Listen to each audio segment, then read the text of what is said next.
All right, guys, if you're listening to this episode, let me warn you, Fern is fired up. Because I'm having to compete with your meme time. He's upset that I've been putting a lot of memes on my Instagram, the Jason Ackerman. I've never seen, telling me that he's busy. and at the same time, yeah, arguing that I'm busy, but I'm not making those memes. It's a buddy of mine. His name is Nate. If you guys want memes of yourself done, I can connect you. Nate's the best. $25 a whack. Yep. You're So welcome, Nate. I've never seen you yell. Have you? When was the last time you yelled? I mean, I assume it had to do with Jess or the kids. What do you mean by yell? Like yell out of anger? Yeah, well, I just prefaced this whole episode with, "Hey, Fern's fired up," but you're not yelling. You don't really get angry.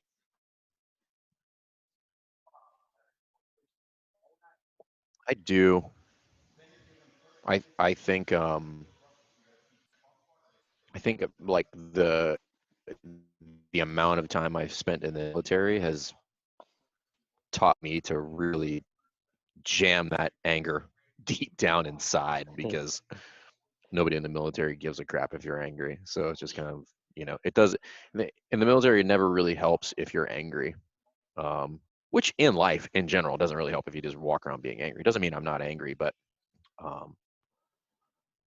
you know why I'm not a yeller? I'll tell you exactly why I'm not a yeller. It's not to say I don't yell.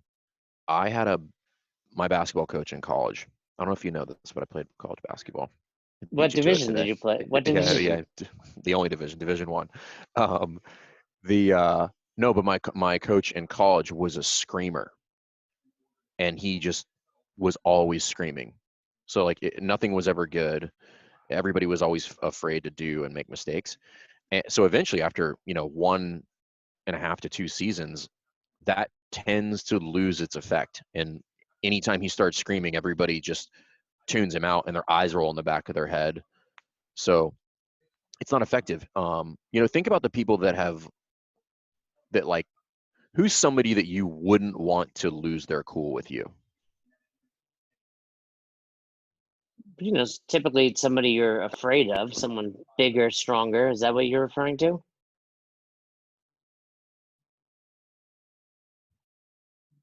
Just in general, like you could just think of, like you and I always joke that we like fear Nicole Carroll. Yeah, I would never want her to get. I'd never, because I'm afraid, because she doesn't do that. Which means if that happened, things have gone terribly wrong. That means like we've this is a very, very serious issue, and I am in deep shit. Where if she just yelled at everybody all the time, we'd just be like, all right, I'm just gonna wait till she's finished talking and then move on with my day. But that's not her. So if she was to lose her cool, or if she was to even get stern, my butthole would tighten up. right. And I think almost what you're implying is for some people it's worse. I think we all know that feeling where it's like, I'd rather you just yell at me than talk to me sternly, almost with a hint of disappointment in your voice. Disappointment, yeah. And it's the old adage of, Yeah. I'm not mad, I'm disappointed, and that stings much worse. Yeah, but there's those people. If you get a glimpse of them being angry, you're like, I don't want any part of that. Particularly because I never see it, and if that happens, that means things have gone really sideways, right? So I've always felt that you should reserve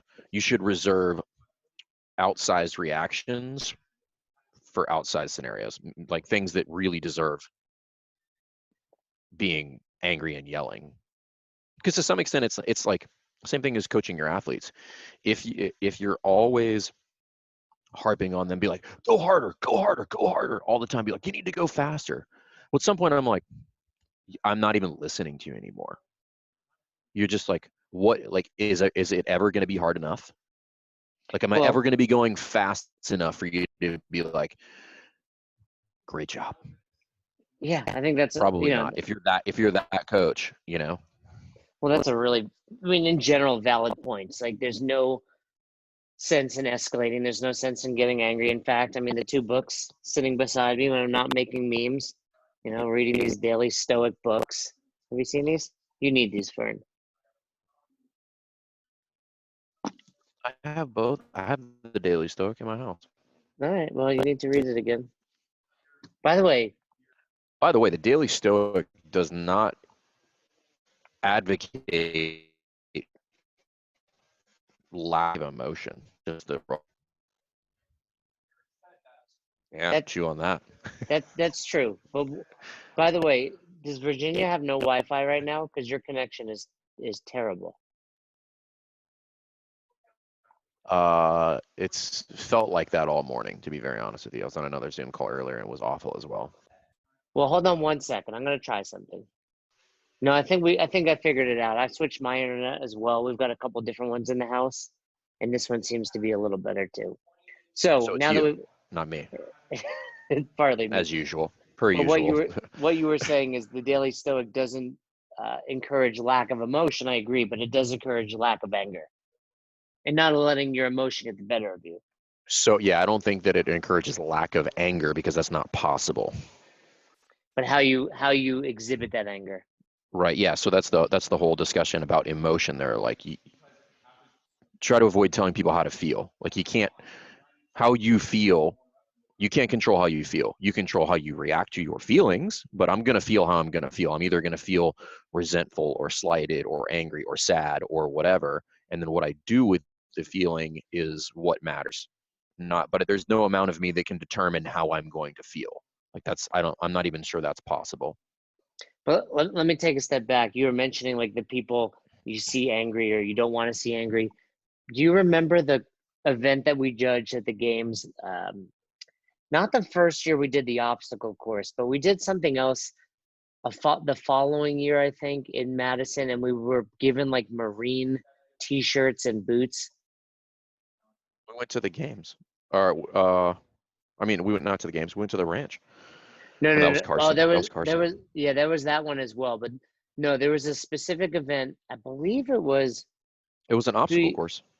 Yeah, but it wasn't like the main obstacle. Remember the first obstacle course when it snowed in August? No, no, this is the obstacle course that was kind of like the Marine Corps obstacle course. Yes, Yeah, yeah. with the It dummy was in the drag, sand. It was in the sand. right? And they gave Yeah. us a marine shirt to wear as judges and the It, boots. it's not. It was not a Marine shirt. It's called a coyote tan shirt. What's that mean? It's a color. No, no, no. There was that one, but then you're not remembering this. There was one where we literally got a black shirt and it said Marine Corps on it, and it was sponsored by the Marines. The I event don't. itself. Yeah, yeah. That obstacle was sponsored by the Marine Corps, but I don't think we wore black shirts for that. No, no. I remember this vividly. I know what you're talking about. The The first year they had Marines, the Marines who were there definitely wore Marine no, shirts. no, and we had black boots we were given. Anyway, the point being, I looked over on the side and Dave Castro was screaming at somebody.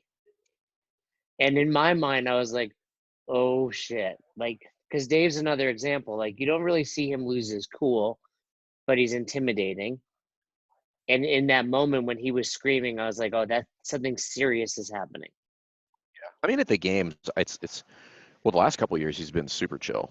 But I mean, it Yeah, wasn't uncommon to see him like get fired up, which in some of those scenarios, I think that's a misconception is that if you have an event like that, I'm not saying it can't be done without being that, but if you're going to drive that train if it, to the precision at which he expects it to run, I don't know that that's I don't know that's out of the ordinary or inappropriate if something gets messed up. You know, because he's not doing it maliciously. He's doing it because we have something to do, yeah, right? And you got no. to get there. Like, you know, there's a task at hand, and we all have to chip in, and you might get yelled at, and it is what it is. Well, point is, you were absolutely right. When someone's screaming, that doesn't often do it. You're like, whoa, that's a big deal. Versus like when I was growing up and my mom would scream at me once a day, you're like, all right, here she goes. One time we were in the poop chute at Carson, and I will not name the other judge, but there was another judge who had like a quasi altercation with an athlete, and Dave just comes walking through the poop chute and he just puts his finger on my chest and he's like, "Watch yourself out there." And I was like, didn't even have time to say that wasn't me. and then he was gone. Who who was I'm not it? telling. I'm not telling you. I'm not putting that person on blast, but I will tell you that person has been on the podcast. So that person was getting into it with an athlete on the Ba- field. Quasi, like it was a noticeable slash awkward interaction. There was some Oh, there was some no reps happening, which were legit, but the athlete was angry.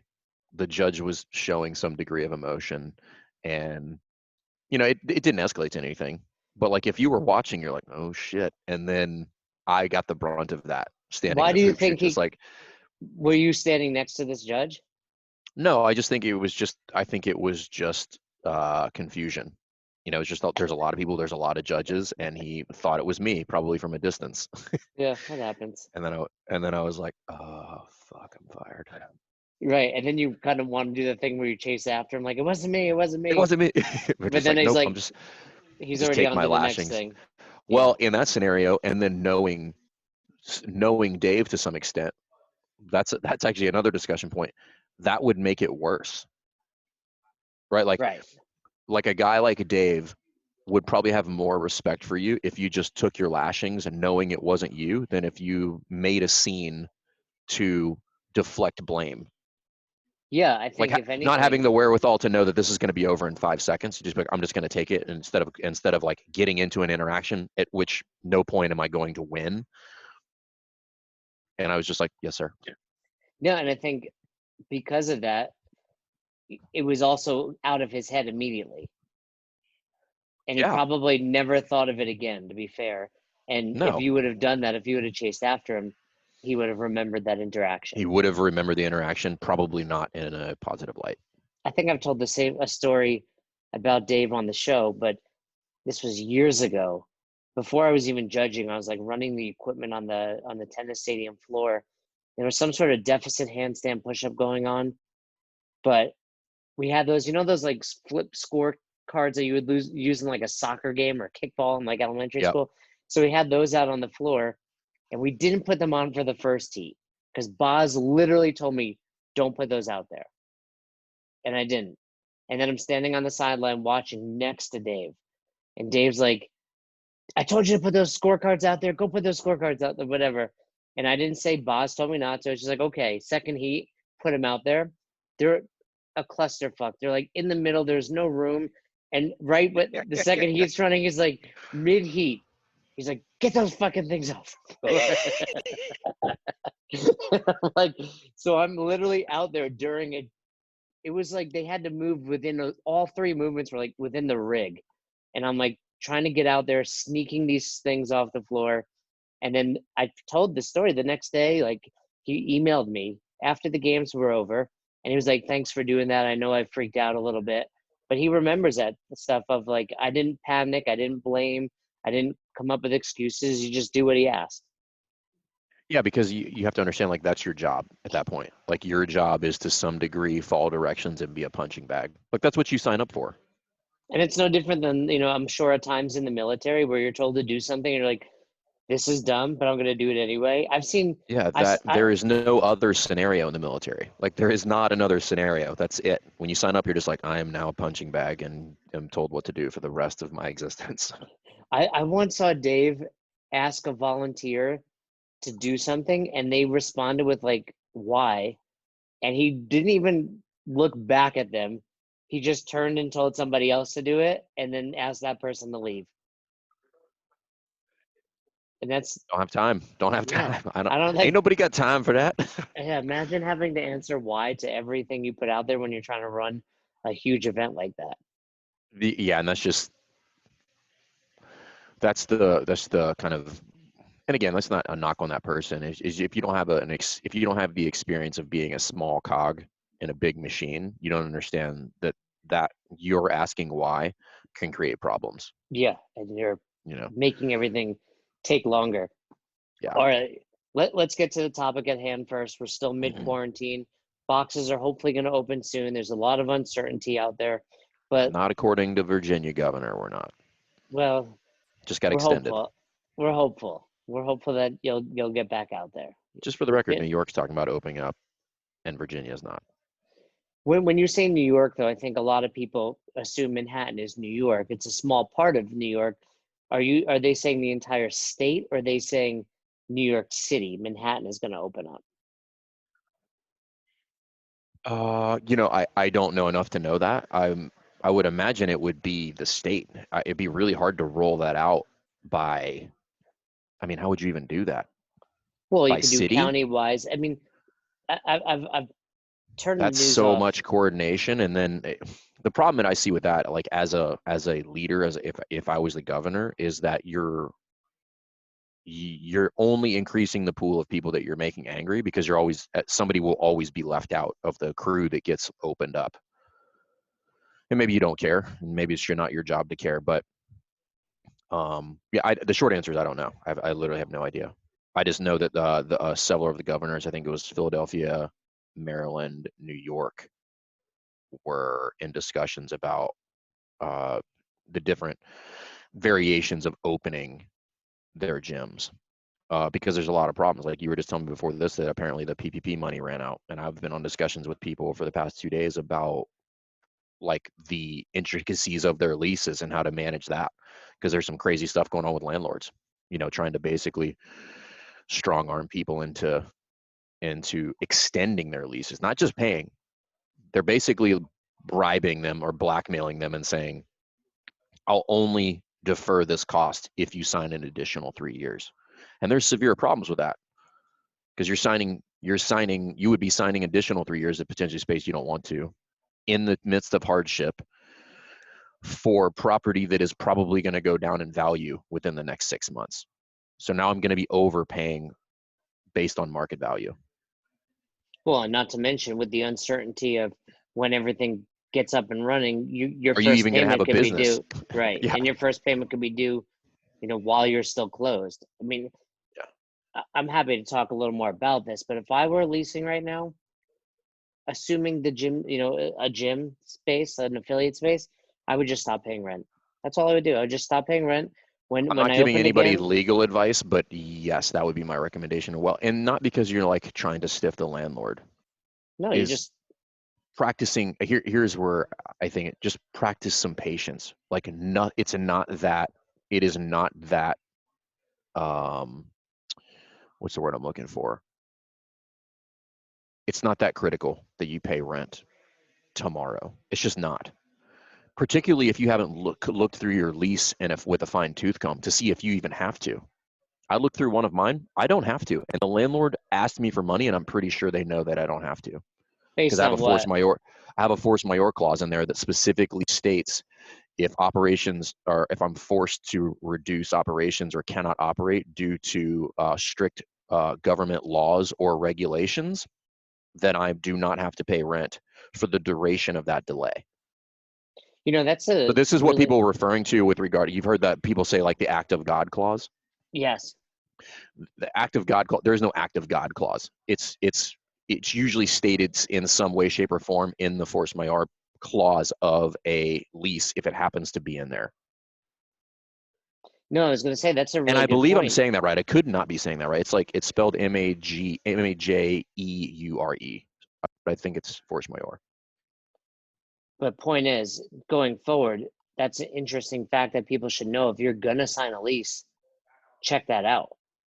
Now it also depends state by state. Because I was having like a brief conversation with my lawyer via email and hopefully a phone call later. But in some states, it has to state pandemic, right, or epidemic, but then or it has to state something about government regulations or law, which this absolutely checks that box. And then there's another defense that people could use. At least, again, you should talk to your lawyer about this because it's state by state. But just if you're not aware of it, there's it's called like impossibility or impracticability defense, meaning like it's impossible for me to operate a business um, based on these circumstances. And then what was the other one? There was something else that was it just. I mean, here's the bottom line: is that I think any landlord that's going to try to litigate this is going to have a real hard time winning. And it's in their best interest to not try to take advantage of tenants. Um, in my personal opinion, that's not my legal stance. obviously contracts are contracts, but there is the idea of fairness within law. Um, what was the other? Oh yeah, frustration of purpose. That, and the other one, what I was reading on that one is that when you sign a lease, there's a certain amount of assumption about what I will and will not be able to do while occupying the space. And clearly not being able to operate my business is not an assumption that I'm making when I sign a lease to pay somebody else money. So I just think it's one of those things where, like, if you just pump the brakes, it's not like they're going to come kick down your door. Now there are instances where I've seen on the news where, like, the landlords literally locked people out, but Who most of the cares? lawyers that I've you can't operate anyway. Like, I mean, it's closed down. It's just like, what am I going to do? Um, but I do think some of the lawyers that I've spoken to, like, landlords that do that are really opening themselves up for liability, because it's not necessarily justified. And again, I think anybody's gonna have a hard time getting that adjudicated at all. And if it does to get adjudicated, I don't think any judge is going to hold the defense, which is going to be the tenant, at fault for that. It's just like it's it's going to be tough. Well, that's what I would think of, when this is all said and done, if they want to take you to court, or you want to get open back up. I don't think any judge is going to be like, hey, during this time where you couldn't run your business because the government shut you down, you now owe all this back rent. Well, so I had the landlord. And I'll give my scenario. So I have two landlords because I have two different spaces. One, I just have a tenant in that leases space there. Um, but I have the master lease on that space, so not my main space here at CrossFit, right? I have a different space. And the landlord sent me a proposal, which was, hey, we're going to take your deposit as rent for April, and then we're going to defer 2 months, and then in, what would that be? That would be May, June. It was like resume paying rent in August or September, I think. And they're like, but at that point you'll owe 3 months rent, which we will amortize over 6 months. So I did the math and I was like, no. I was like, A, you can't take my deposit for that. I'm pretty sure that's illegal. And I was right. And B, that would increase my rent for 6 months by 50%. And I'm like, you think I'm going to be able to afford a 50% increase after this in rent? I'm like, what are you talking about? I'm like, no. So I don't think anybody should take that deal either. I think what you should really push hard for is exactly what most mortgage companies are doing with borrowers, is just tack it on to the end of your agreement. So that way because if you take that additional expense and amortize it over whatever the time period is, now you just increase your overhead in an extremely volatile period. And I just don't know that's in your best interest, particularly depending on what the amount was and what the duration is. So taking 3 months rent and amortizing it over 6 months is a significant increase in your rent No, I agree. month to month. I agree. Roz has a house in Cayman, and they just extended, I believe it was 3 months. They just said, hey, you don't have to do anything for 3 months, but we're going to add it on at the end. And that makes sense, especially with rent, because, Yeah. it just gives you an opportunity to say, hey, we're going to be here. You're going to get this money. Just right now, you're not. And I think what I would also consider doing if I were renting is talk to your landlord and say, hey, what's your cost right now? Like, if you own this building outright, you have no cost, or is it just taxes? Maybe I can pay that. If it's, I do have most of the time, your rent is more than the landlord's mortgage. I mean, I know what this building costs, and I know I pay within very close proximity as far as cost goes, So the if the it's, mortgage on the building, and because I'll only occupy 39% of the building. well, that's my point. Yeah. If your rent alone is a third of his mortgage, and you said, hey, all three of us that occupy this building, we're gonna make sure your mortgage is covered. No, my rent is his full mortgage. Right, but I'm saying between the other tenants in the building, you guys Yeah. can agree to cover his full mortgage. So that way he might not have made money this month, but at least he's not going out of pocket either. Well, I don't think in a lot of states they're required to. And again, any lawyers here, feel free to chime in. Like, this is just from talking to mine, and then and I'm not. Again, I do have to put this clause in here, but, like, we're not giving legal advice. Like, you should talk to your lawyer. Talk to your lawyer. But here's some things to talk to your lawyer about, basically. Um, I don't know that they're required to disclose if they have gotten relief or not. Like That's your interesting. landlord. Yeah. So, and then there's some of them that I was talking to another gym owner who the landlord was being kind of a dick, for lack of better terms, and they were basically demanding. So they're doing the same thing, be like, hey, you can pay half, and then we're gonna roll it in this way, but you need to bring, your last 12 months of income statements. And I was like, under no circumstances should you do that. Like, you're not legally bound to do that. Unless it says so in your contract. But even then, I think it would be, again, this is one of those ones where I like, it is in your best interest to get a lawyer involved, even if it costs you $300. You're assuming that the lawyer is going to be able to help within an hour or two. But that's exactly my point, is like, you have way more than an hour or two. You have a month. Like, nobody's coming in to shut you down Well, I mean, within the next you're 30 saying days. get an attorney, but I mean, you're assuming you're just going for advice at that point. If Well, you I have mean, to if go to court, they're gonna bill you for some hours, and if they send a letter, they're gonna bill you whatever their hourly rate is for that. But the point is, that's a real good way to just buy yourself some time. Like, the second that two parties have decided that we are on the verge of litigation, and all of a sudden lawyers start like, hey, we're not talking anymore. Like, you can talk to my lawyer. Well, you have all the time in the world now until this gets sorted out. Like, it's now in litigation at that point, essentially. that's solid Like, advice right there. and anytime I've ever had it, like, and I was talking to the landlord and I said, I'm going to send this to my lawyer because I'm not even sure that you guys can do that.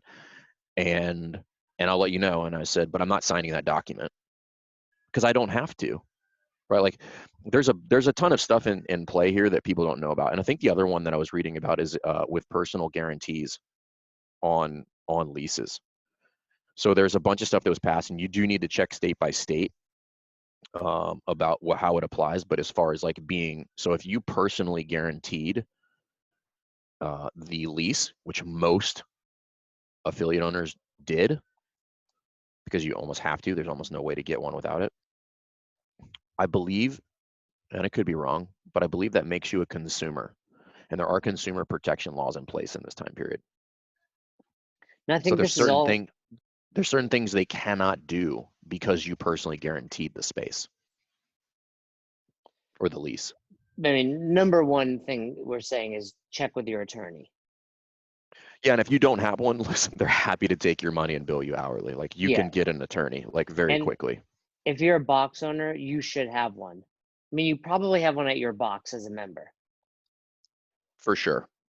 So, Just ask them, just be like, listen, I need your help. And that might not be, and again, they might not practice that type of law, but they'll be able to hand you off very quickly.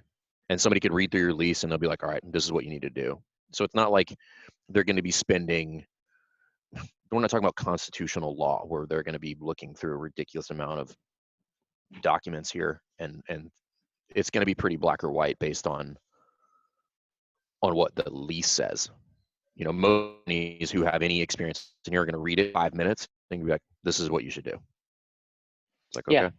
definitely talk to somebody about that. And I think for a lot of box owners, the issue is, we never went to business school and we didn't read up on this. And most likely we were so excited that we were opening, we just signed a lease without looking through it. So these are all lessons we should be learning. And certainly something where now, if you're in that scenario, talk to somebody. And the big takeaway here is just slow down. Like, you shouldn't feel forced into signing that agreement in under duress, essentially. Like that's another aspect of this, like, has to come up at some point. Like, I signed that under duress, not knowing what, like, legally what was okay and what was not okay and all these things. So I have two landlords, and neither one of them have given me any pushback. And I basically told them no. Well, yeah, I mean, if a landlord's smart, they're thinking, okay, I need to deal with these next few months if I want to be able to collect rent going forward.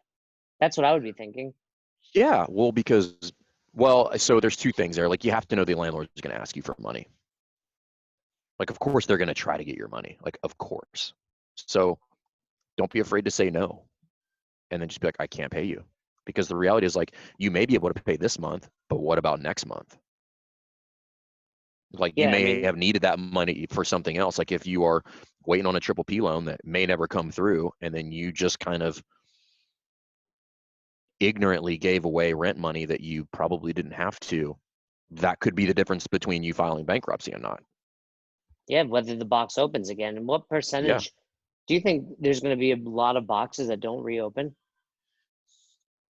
I mean, I know Sean gave a number.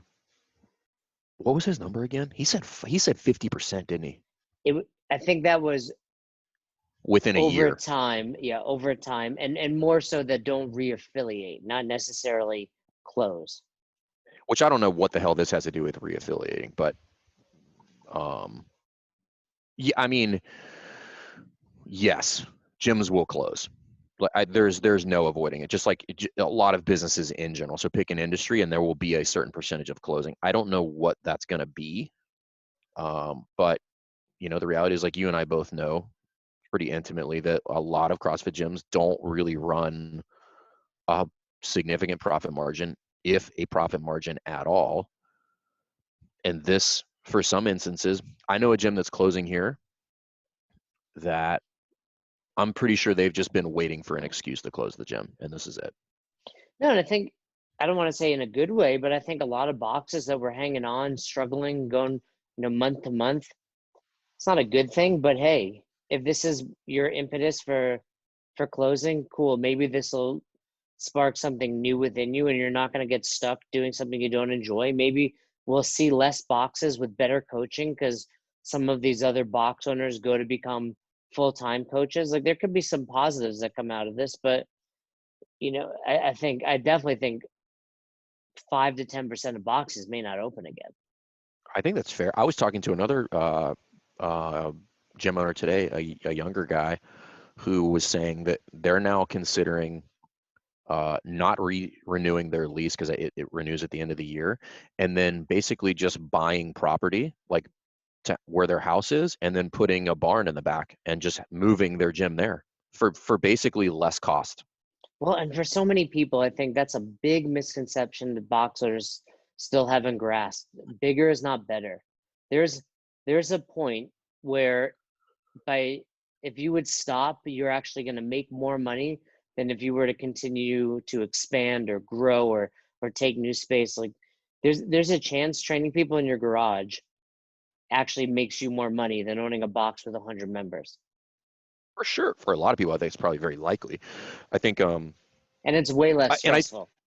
yeah, way less stressful. And I do think there's a natural expansion and contraction of a business over time as it matures. So, it's one of those things where like maybe that contraction is closure, or maybe that contraction is part of your business life cycle.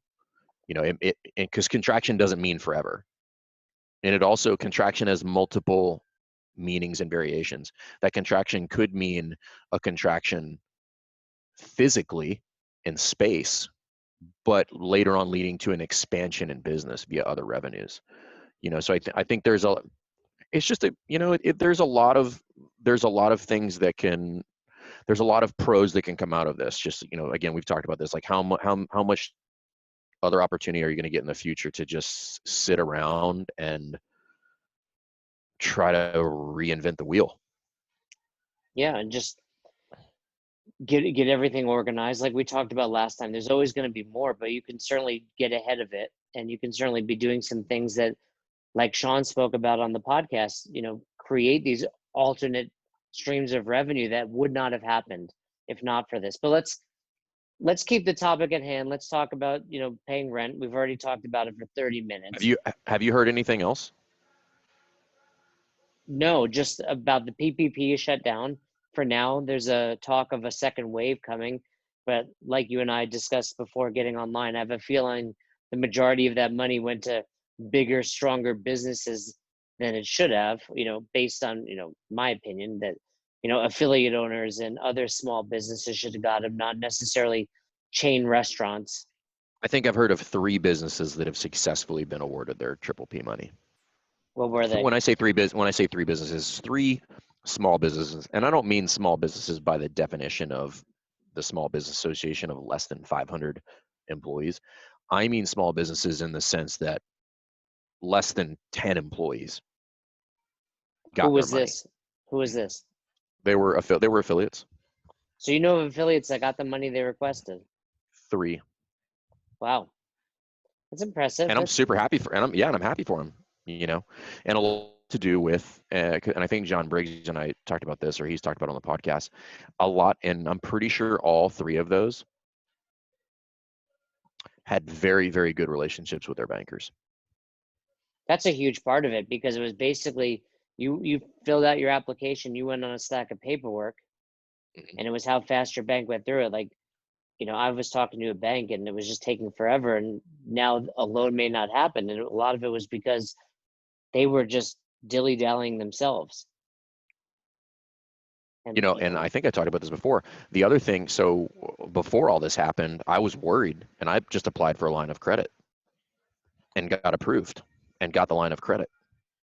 I haven't used it, but it's there. It feels good to have the backup. But that same company just called me this morning offering me triple P money. Now, I don't know if it was before all this happened. I shot an email right before we got on this, but he was just like, yeah, we can get it for you, and we can get it for you quick. So I already have an application in, but I filled out multiple applications with multiple banks. right, so you may get it, but it may be too late, and you were someone that was super proactive about it. Yes, and that's like everybody's big fear, is that like even the people that are proactive, nothing's happening. So think Right. about people that are not proactive, like you're definitely not getting any money, not anytime And soon. throw on top of that, really everybody applied for this, regardless of how their business was affected. Somebody else told me the other day, I think it was yesterday, that the number that they heard was that something around less than 2% of the EIDL loans, the actual SBA loans, so the economic injury disaster loan, less than 2% had been executed, and that they were giving significantly less money than they had originally promised. Yeah, I think so many, I know of people that definitely did not need the money that were still applying for it. And, so not only, Well, everybody should, right? Because you don't need it currently, but we don't but you may know. need it, right? Yeah, That fair, we have no idea what's going to happen in the next 6 months. fair enough. But point is, some of these loans went to the wrong people potentially, or people that had better relations. It was a mess. At some point they would have been, I get that the loans were a necessity, but at some point it's better off just be like, hey, we're not doing anything. You guys need to handle this on your own. Well, and that's where I think gym owners should be now, which is I think you should go all stop on anything. If you haven't turned off your utilities, I think you should, because you can, right? In most states, like they're giving you the option to do that. So you should turn off your utilities. You should, if you can't pay rent, I don't think you should feel pressured to try to figure out how to pay rent. Like I think it just is what it is. It's not weird, you know. But you should do this with a lawyer, and I'm pretty sure your lawyer would probably give you the same guidance. But at the bare minimum, you should just get the landlord to just wait. So what I told mine was, I said, I'm not giving you an answer on anything until I get these loan applications adjudicated. That's it. That's my answer. They're like, should we follow up next week? And I'm like, I don't know. You can follow up next week if you want, but it's not going to change my answer, you know? Yeah. Well, And typically, like, I don't think this is one of those scenarios where like you want to be a dick, and I'm definitely not being that way, but this is a scenario where you need to stick up for yourself as a business owner, and it's not weird if you do. Like, you should, as a small business owner, you should not bear the brunt of this shit show because the landlord wants their money, and that's not unreasonable. no, I think, in summary, for all of this, it's one, read through your contract first. And if you're not capable, send it to an attorney. You probably have one that goes to your box. Even if they don't specialize in real estate and rental agreements, they know enough what to look for in this. And maybe you have a clause in there like Fern referred to. And beyond that, you should just have an attorney in general at your box. And I would say lastly, before, Fern, you can wrap it up, I'd say the last thing you guys need to consider as potential box owners is just going through all of your expenses. I know a mistake I used to make as the owner of 3 boxes, is when times were good, you just didn't really look at the little costs like Fern has spoken about, like whether it's your music fees or different membership softwares, or are you paying for different programs for your members to utilize online. But now is the time to take a look at all of those, assess, and hopefully have a healthier business when this is all said and done. There's I was just reading something else that somebody sent me too, that there's again, like even if your landlord drafts the lease, there are still things in the lease that protect you as the tenant in almost all leases. And something else is just reading one. It's a clause in there about governmental orders that can come down, and it basically stipulates that if the government were to intervene and that intervention would result in a loss of up to 1 year's rent. So let's assume you're paying $3,000 a month roughly, and so you're going to lose $36,000. Then you have the right to terminate the lease. Right. So Well, there's things in there that you can start looking for that maybe you don't want to terminate the lease, right? But B, the idea here is like to avoid getting bullied by your landlord. yeah, that'd be an opportunity where you say, hey, look, we have this in our lease. I don't want to terminate it because I want to open again. However, if you're going to force me to pay, I'm going to just use this clause here, and then they would probably back off. Yeah, because how does that, okay, how does this get executed in real life? It was like, okay, well, I terminate the lease, I put all of my shit in storage for $250 a month, and then when the economy opens back up, lease prices are in the tank, and I can go in and negotiate cheaper rent afterwards. I mean, the landlords are not morons. Like, they're aware. I think what needs to happen is you need to make them aware that you're aware. Yeah, I think that's a great way to put it. And ultimately, that means you need to get aware. Yeah, you need to be digging into the like all this stuff and asking your lawyer questions and reading your lease and talking to real estate agents and all these things and figure out like what is going on, and call your bank and call your local officials and like ask them, what are you guys have that's coming down the pike that is going to help small businesses, because there may be things on the docket or things that have been passed that you're not aware of that you can use as leverage in defense of not being taken advantage of by a landlord who's being a douche. And let's put out there for this episode, if you are an attorney or you have one at your box that can speak on this, we'd love to have them on to talk to box Yes, owners. 100%. So 100%. let's leave it at that. If you have somebody, please send them in our direction, best hour of their day at gmail.com, or have them DM us on Instagram. Cool, Fern? I'm not cool, but I mean, I'm cool. You're not cool. This was Angry Fern, so hopefully But everybody made it. I'm still fired up though. I'm still fired up. Good enough, good enough. But we got through it. We didn't talk about the topic we were going to, but I also don't think we mentioned it, so it's fine. We'll come back and we'll get to that one next time. You done talking to me? I was done talking to you months ago, bro. Thanks for listening to Best Hour of Their Day. If you haven't heard about Anchor, it's the easiest way to make a podcast. Let me explain. First of all, it's free. How cool is that? There's a creation tool that allows you to record and edit your podcast right from your phone or computer, so it becomes super simple. Some of these episodes with Fern or Todd or myself chatting with one another, we've done right within the app itself. Anchor will make it easy to distribute your podcast to all platforms, Spotify, Apple, and many more. And you can make money from your podcast with no minimum listenership. It's everything you need to make an awesome podcast in one place. All you have to do is download the free Anchor app or go to anchor.fm to get started today. Come on, who doesn't have Spotify at this point? And if you were unaware, Spotify now is offering podcasts. That's right. On Spotify, you can listen to all your favorite artists, but also podcasts in one place for free. Spotify has a huge catalog of podcasts on every topic, including the one you're listening to right now, Best Hour of Their Day. On Spotify, you can follow your favorite podcasts, so you never miss an episode. Premium users can even download episodes to listen to offline wherever you are, something I always do before I hop on a plane. And you can even easily share what you're listening to with your friends on Instagram and other social media platforms. Here's the deal. If you haven't done so already, be sure to download the Spotify app, search for Best Hour of Their Day on Spotify, or browse some other podcasts if you want. You can find them in your library tab.